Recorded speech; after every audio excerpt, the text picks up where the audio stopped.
Selamlar herkese, kanalıma hepiniz hoş geldiniz arkadaşlar. Bu videomda bu güzel tulumun yapımını anlatıyorum. Ortak bir model, ister erkek ister kız bebeğe dilediğiniz renklerde örebilirsiniz. Modelin sayıları 1-1,5 yaşa uygun. Model için 2 yumak ip temin ederek başlayalım. 1,5 yumak kadar kullandım. 2 adet düğme gerekli, şiş numaram ise 3,5. Farklı iplik ve şiş numarası kullananlar için her kısmın detaylı ölçülerini video içerisinde veriyorum. Modeli paça kısmından başlıyoruz. Ardından beden kısmı ve askıları örüp tamamlıyoruz. Kolaylıkla örebileceğiniz bir model, düz örgü, ters örgü, tekli lastik örgüden oluşuyor. Yapılışına geçmeden önce sizlerden ricam videomu beğenip kanalıma abone olarak bana destek vermeniz. Desteğiniz benim için her zaman çok değerli. YouTube algoritma gereği çok beğeni ve yorum alan videoları önerilenler kısmına çıkarıyor ve bu şekilde daha fazla kişiye ulaşmamı sağlıyor. Siz de bu konuda katkıda bulunursanız çok memnun olurum. Ayrıca videolarımı ve kanalımı paylaşırsanız da çok mutlu olurum. Desteğiniz için şimdiden teşekkür ederim. Anlatıma geçelim. Modelde anti-peeling özellikli Himalaya Everyday Superlux kullanıyorum. 100 gram 250 metre bir ip. Şiş numaram ise 3,5. Modele 60 ilmek atarak başlıyoruz.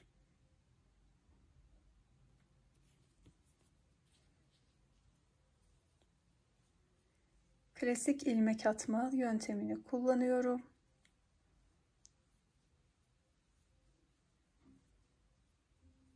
...60 ilmek attım şişime. Lastik örgü başlatıyoruz. İlk ilmeğimi, ipimi öne aldım ve ters ördüm. Sıradaki ilmeğim düz. Bir ters, bir düz, bir ters, bir düz, bir ters şeklinde ilmeklerimizi örüyoruz.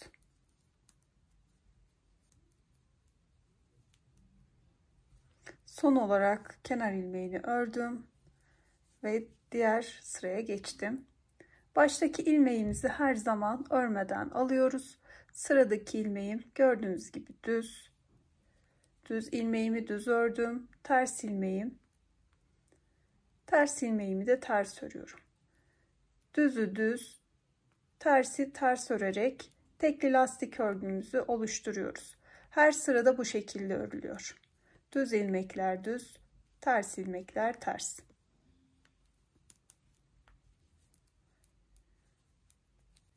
İlmek attıktan sonraki ikinci sıramız. Toplamda 24 sıraya tamamlayalım. Örgümü 24 sıraya tamamladım. Son sırayı da ön yüzde ördüm. Arka yüzden modelimize devam ediyoruz. Bunun nedeni ise bu şekilde lastik kısmı ikiye katlayacağız. Arka yüzden düz örgüyü başlatıyoruz.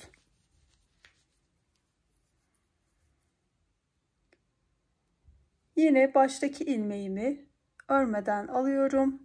Ardından tüm ilmeklerimi düz örüyorum.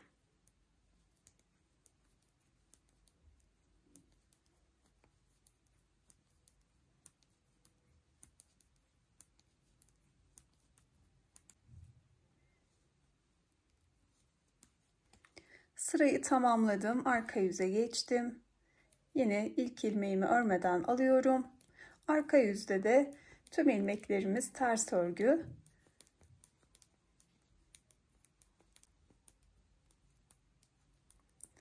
Sırayı tamamladım. Örgümüze ön yüzde düz, arka yüzde ters örerek devam edelim. Örgümü ilerlettim. Düz örgü kısmını 56 sıra ördüm. Lastik örgü ve düz örgü kısmının ölçüsünü vermek istiyorum. Şöyle genişlik olarak 19 santim. Bu kısımda 8 santim. Düz örgü kısmı 26. Lastik kısma kadar da 20 santim. Toplam uzunluğu da 28 santim. Şimdi aynı şekilde bir parça daha hazırlıyoruz. Şişimize 60 ilmek atıp 24 sıra tekli lastik örgü ördükten sonra da düz örgü kısmına geçiyoruz. Tüm ilmeklerimizi 56 sıra ön yüzde düz, arka yüzde ters örüyoruz. İkinci parçayı da tamamladım. Şimdi beden kısmına geçiyoruz. Onun öncesinde bir ağ çalışmamız olacak. Son ördüğüm parçayı ön yüzde bir sıra düz örerek yine sıra sonuna geldim. Burada bir ilmek artırmamız olacak. Şöyle 1, 2, 3, 4. 4 ilmek artırdık. Diğer ördüğümüz parçayı alıyoruz. Şöyle ilk önce ipimizi bağlayalım. İpimi bağladım. Ve buradaki ilmekleri yine düz örerek örgüme devam ediyorum.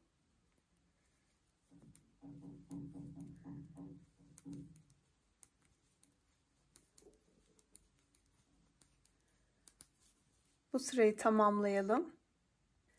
Sırayı tamamladım.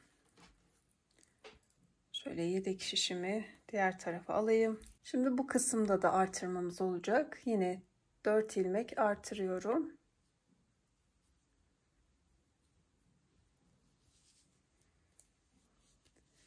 Ben dikişsiz bir şekilde beden kısmını örmek istiyorum. Bu yüzden bu şekilde devam edeceğim.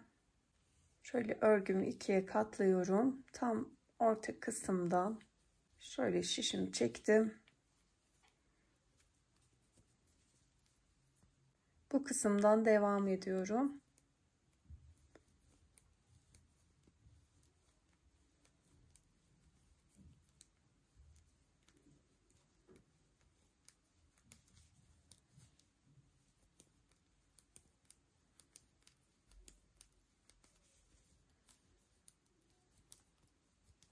Sinalı şiş kullanırsanız zorlanmadan örersiniz. Benim gibi şişiniz uzunsa bu şekilde çekerek örüp devam edebilirsiniz.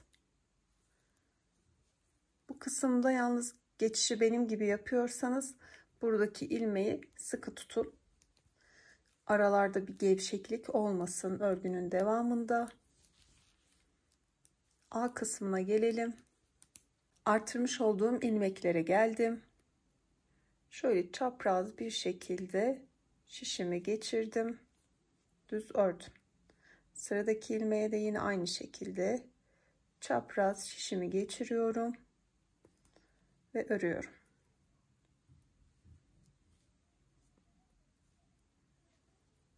Evet, artırmış olduğumuz 4 ilmeği ördük. Örgümüze devam ediyoruz.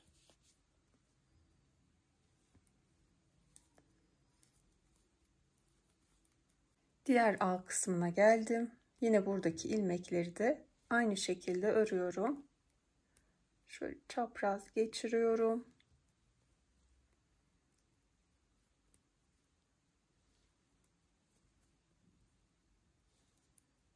İlmeklerimi ördüm.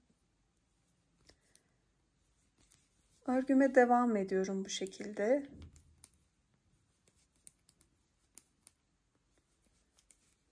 Bir sıra daha örelim. Çevreleyerek bu kısma kadar burayı tamamlayalım. Ardından bu kısmı da örüp tekrar bu yan kısma gelelim. Bu kısımdan itibaren örerek A kısmına geldim. Dilerseniz siz de buraya bir işaret takabilirsiniz. Sıra başına ve sıra sonunu belirlemek için. Şimdi 4 ilmeğimiz, artırdığımız ilmekler, 2 ilmek de bu kısımdan olan ilmeklerim. Bu 2 ilmeği birlikte sola doğru örüp bir ilmek kesiyorum. Artırmış olduğum A'daki ilmekleri ördüm 4 ilmeği. Diğer taraftan da yine 2 ilmeğin yönünü Bu kez sağa doğru çeviriyorum ve birlikte örerek bu kenarda da bir ilmek kestim. Bir ilmek sağından, bir ilmek solundan kesmiş oldum bu şekilde. Diğer tarafa A kısmına gelelim. Artırmış olduğumuz bu 4 ilmeğe 2 ilmek kalana kadar ördüm. Yine diğer tarafta olduğu gibi bu 2 ilmeği de sola doğru örerek bir ilmek kestim. 4 ilmeği örüyorum. Bu kenardan da yine 2 ilmeği sağa doğru örerek kestim. Bu sırayı tamamlayalım.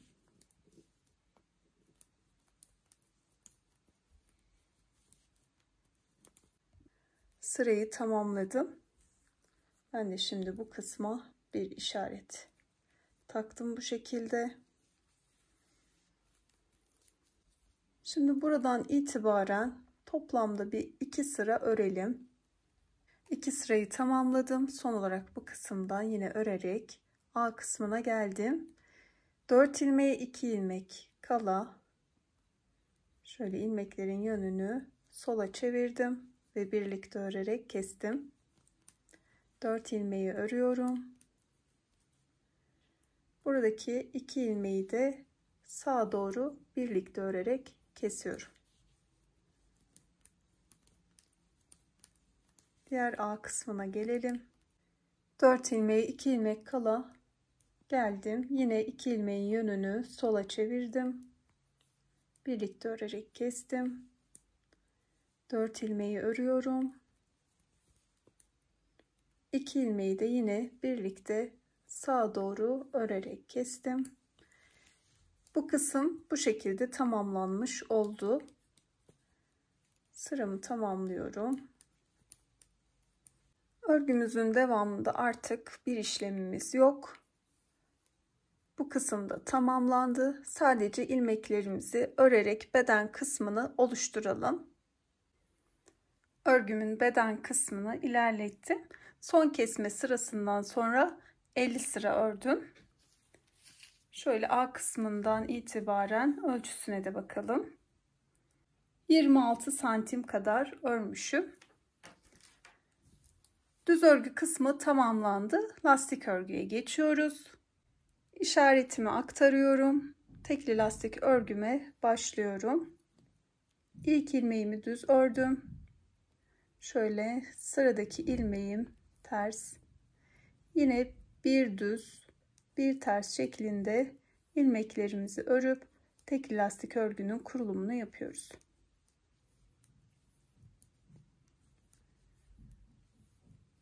Bu sırayı tamamlayalım bu şekilde.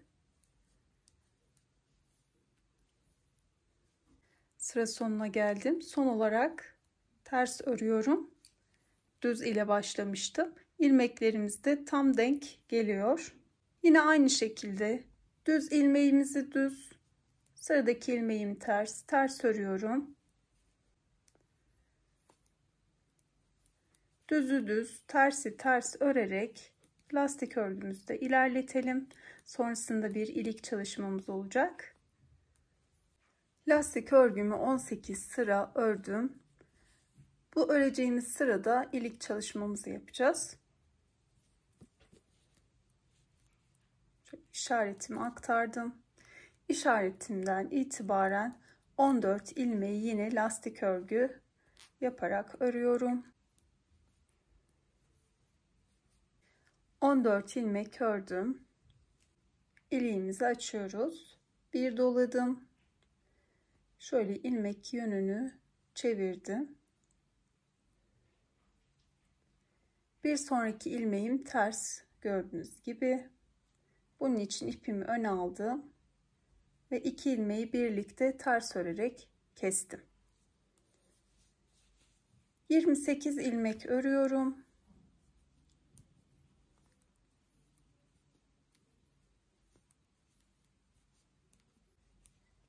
...28 ilmeğimi ördüm. İkinci ilmeğimi açıyorum. Yine aynı şekilde ipimi doladım. İlmek yönlerini çevirdim. Bir sonraki ilmeğim ters olduğu için 2 ilmeği birlikte ters örerek kestim. İkinci ilmeğimi de açtım. İlmeklerimi örerek bu sırayı tamamlıyorum. Sırayı tamamladım. Yine sıranın başındayım. Şimdi bu kısımdan itibaren bir 4 sıra daha ördükten sonra ilmekleri kapatacağız. Burayı da nasıl örüyoruz, doladığımız ipi göstermek istiyorum. Şöyle bir o kısma gelelim.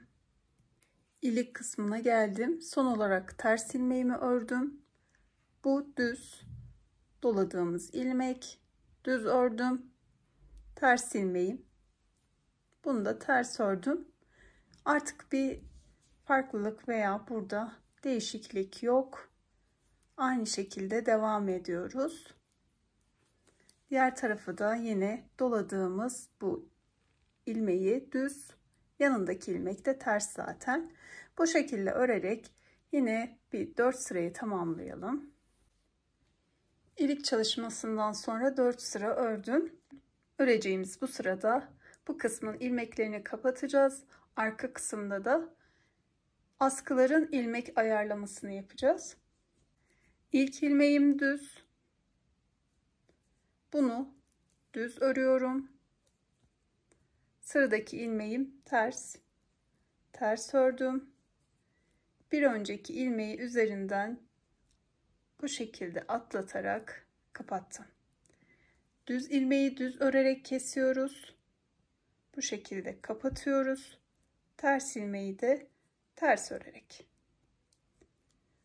Bunu yapmamızın nedeni buradaki lastik formunu koruması. Şimdi birkaç ilmek daha kestiğimizde bu kısım iyice anlaşılır olacak. Böyle devam ederek toplamda 78 ilmek kesiyoruz.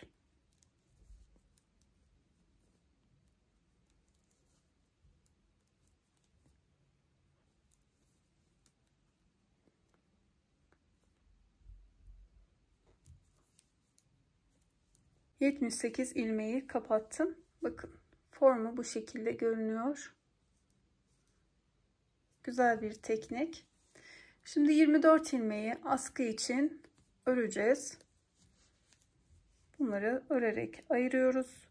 Şişteki ilmeğimi de sayarak 1, 2, 3, 4, 5, 6, 7, 8, 24 ilmeği ördüm. Kalan 18 ilmeğim. Bunları da kapatıyorum. Yine bir ördüm. İkinci ilmeğim. Bunu üzerinden atlatarak kapatıyorum. Bu şekilde kalan ilmekleri de kapatalım. Kalan 18 ilmeği de kapattım. Şöyle 24 ilmeğim şişte kalacak şekilde bırakıyorum. Bir tığ yardımıyla bu kısmı düzgün bir şekilde tamamlayacağız. Şöyle son kalan ilmeğimiz, arka yüze çeviriyorum. Şöyle buradaki ilmeğimizin arasından şöyle biraz gevşettim. Bakın. Şöyle buradaki düz ilmeğin hemen içinden geçirdim tığımı. Kalan ilmeği alıyorum ve bu kısımdan geçiriyorum. Şöyle bakın. Ardından burada bir zincir çekiyorum. Hatta bir tane daha. İyice sıkıladım. İpimi kesiyorum. Ve iç tarafta şöyle buradaki ilmek aralarından geçirerek ipliğimi gizliyorum.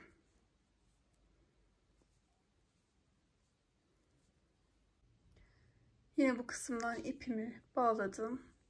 Aralardan geçirerek gizledim. Fazla olan ipliğimi de kestim. Lastik örgüme başlıyorum. Şöyle baştaki ilmeğimi aldım örmeden, sıradaki ilmeğim ters. Bunu ters örüyorum. Aynı şekilde devam ediyoruz lastik örgümüze.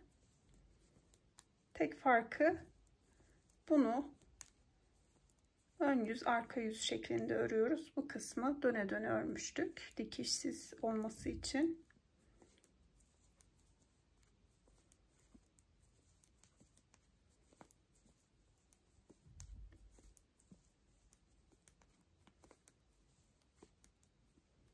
Son olarak düz ilmeğim, pardon ters ilmeğim, onu ördüm. Yine ilk ilmeğimi örmeden alıyorum. İkinci ilmeğim ters ördüm. Bu şekilde devam edelim. Bu kısmı biraz uzatalım. Ardından askıyı ayıracağız. 11 sıra ördüm. Ön yüzdeyim. İlmeklerimizi ayırıyoruz. Baştaki ilmeğimi örmeden aldım. 2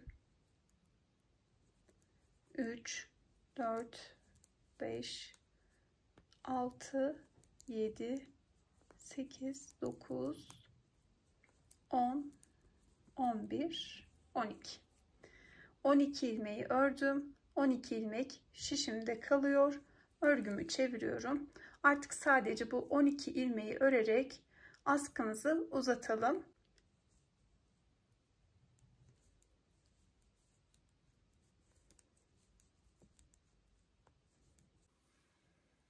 Tulumun askılarını tamamladım. Ölçüsünü vermek istiyorum. Şöyle askıları ayırmadan önce bu kısmı 4 santim kadar örmüşüm. Askının uzunluğu da şöyle düzelteyim. Ayırdıktan sonra 24 santim. 24 santim kadar örüp ilmeklerini kapattım. Ardından bu kısımdan ipimi tekrar bağlayıp diğer askıyı ördüm. Sonrasında şöyle buranın da ölçüsünü vereyim. Şöyle 3,5 santim kadar ölçüp tam bu kısma da düğmemi diktim. Dilerseniz çift düğme uygulaması yapabilirsiniz. Şöyle bir 3 santim aralıklı ikinci düğmeyi de ekleyebilirsiniz. Bu şekilde üst kısım tamamlandı. Bir tek alt kısmın dikişi kaldı. Ona geçelim. Örgüye başlarken şöyle ipim fazla kalmıştı. Ben bununla biraz devam ettikten sonra yeni bir ipliğe geçeceğim. Dikişimizi ön yüzden yapıyoruz. Yalnız burada bir püf noktası var. Biliyorsunuz ki biz paçaları bu şekilde katlayarak kullanacağız. Bunun için ilk önce şöyle bu kısımdan dikişimizi yarıya kadar yapacağız. Sonrasında çevirip buradan devam edeceğiz. Şöyle başlayalım.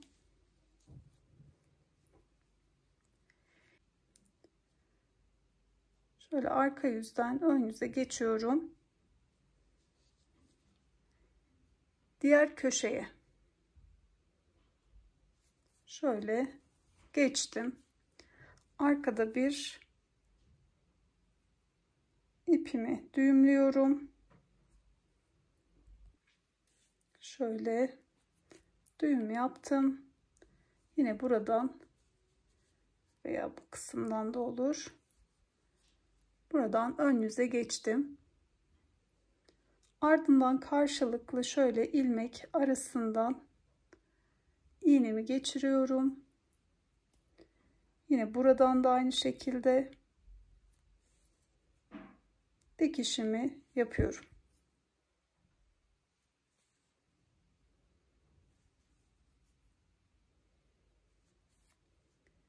Lastik örgünün yarısına gelene kadar bu şekilde devam ediyorum.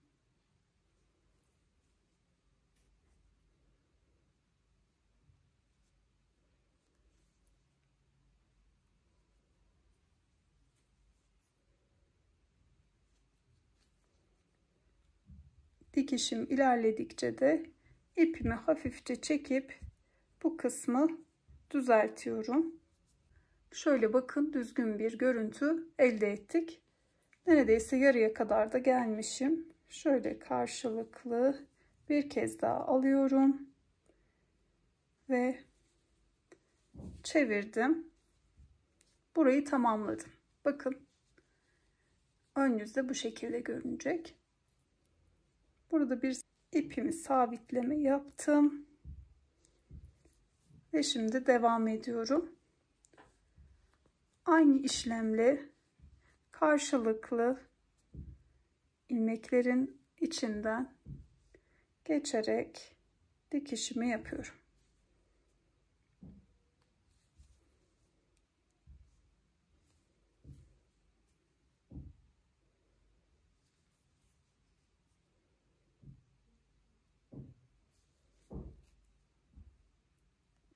Düz örgü kısmında da yine aynı şekilde şöyle ilmek aralarından geçiyoruz.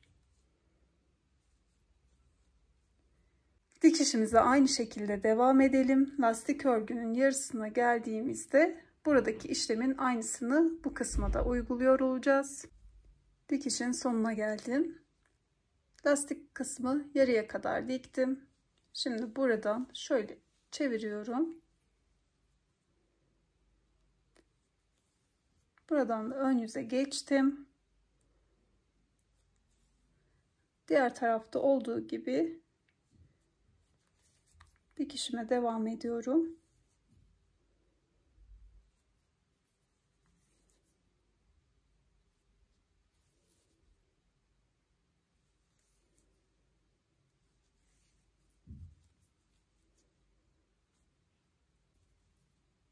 Şöyle bu kısmı da tamamladım. Burada bir sabitleme yapıp ipimi kesiyorum. Bakın, paçalarımız bu şekilde görünüyor. Tulumumuz tamamlanmış oldu. Vakit ayırıp benimle birlikte deneyip ördüğünüz için teşekkür ederim. Videomu beğenip kanalıma abone olmayı, yorum kısmına yorum bırakmayı unutmayın lütfen. Bir sonraki modelde görüşene dek sevgiyle kalın.